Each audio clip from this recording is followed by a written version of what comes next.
Salut tout le monde, j'espère que vous allez bien et bienvenue dans ce nouveau K Hebdo de la semaine du 1er au 14 décembre.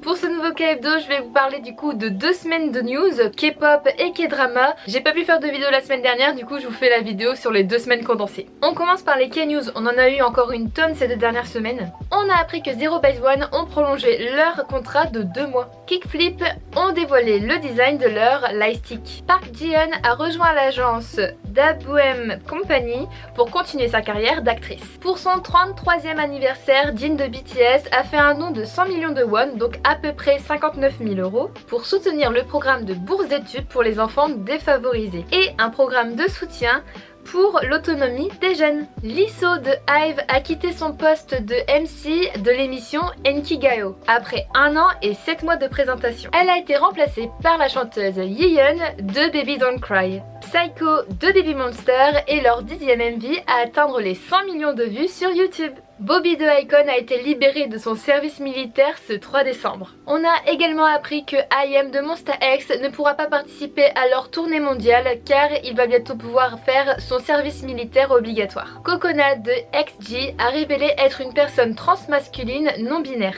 et avoir subi une mastectomie. Yel a beaucoup de courage de nous avoir annoncé tout ça. Le groupe Twice a fait un don de à peu près 110 000 € pour soutenir Hong Kong et les victimes du terrible incendie qu'il y a eu.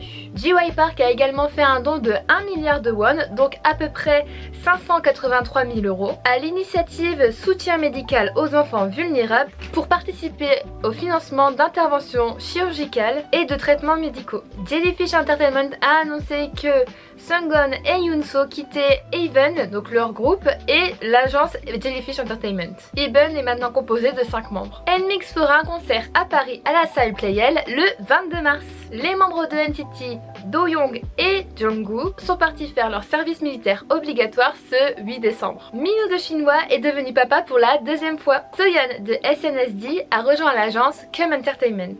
Han Ye-jin, ex-Brave Girls, a accouché de son premier enfant. Yuna a fait un don de 100 000 won pour participer au financement d'une bourse destinée aux étudiants universitaires issus de familles à revenus faibles se spécialisant en sciences fondamentales. Le MV Permission to Dance de BTS est leur 12e MV à atteindre les 700 millions de vues sur YouTube. Le producteur Teddy de The Black Label a reçu de la main du Premier ministre la médaille du mérite ce 10 décembre, durant les Korea Content Awards 2025, pour son travail sur l'animation K-pop Demon Hunter et le fait d'avoir lancé 2 groupes, celui de Holiday Project et Miao. Jungkook a été nommé ambassadeur mondial de la marque Chanel Beauty. Rosé a rejoint l'agence américaine William Morris Endeavor. Rover de Kai et son 2e MV a passé les 100 millions de vues sur YouTube. Vine Entertainment a annoncé que Soodam quitte son groupe Secret Number ainsi que l'agence suite à l'expiration de son contrat. Rolling Quartz seront en concert à Paris au Café de la Danse le 17 avril. La rappeuse Jackie Wei a annoncé avoir subi des violences conjugales ainsi que du harcèlement de la part de son ex-petite amie. Elle a eu du courage de révéler tout ça, je lui donne tout mon soutien. Bref, voilà toutes les news qu'on a eues ces 2 dernières semaines, on en a eu une tonne je trouve.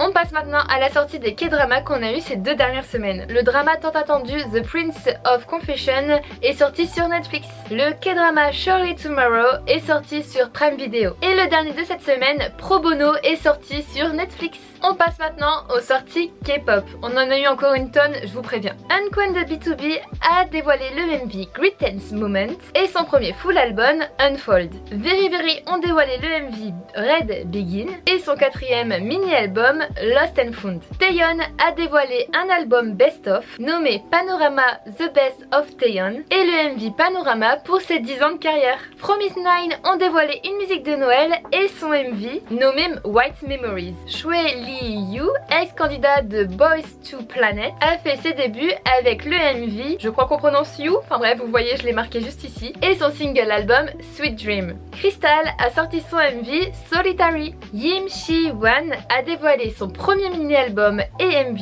The Reason. Pour son 8e anniversaire, le groupe The Boys a dévoilé le MV de I Still Love You. Chungha a dévoilé son single numérique nommé Christmas Promises Again et le MV It's That Time of Year. All Day Project revient avec son premier mini-album et son MV nommé Look At Me. Wavy ont dévoilé leur album et MV Eternal White. Do-young de NCT a sorti le MV Promise. Daesung de Big Bang a dévoilé le MV et single album Hando Chogwa. D'ailleurs, dans celui-ci, Sana de Twice apparaît. Jin Young de GOT7 a dévoilé le MV Christmas Fever.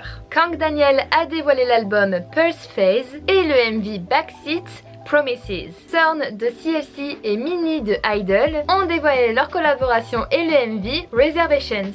iShineland a sorti le MV Midnight Sky. Lee Seung-yeon de Infinite a dévoilé le MV et single album Asteroid. Choi Seung-yoon, donc Y de Golden Child, a sorti son premier mini-album et MV Aurora. Et pour finir, EXO ont dévoilé le MV I'm Home. Voilà pour toutes les sorties K-pop qu'on a eues ces 2 dernières semaines. Franchement, on en a eu encore des tonnes. Franchement, on est gâtés en tant que fan de K-pop parce que on a des pépites tous les jours. Bref, n'hésitez pas à me suivre, à aimer et à commenter, ça me ferait grave plaisir. Et en attendant pour un prochain K-Hebdo, je vous fais des bisous.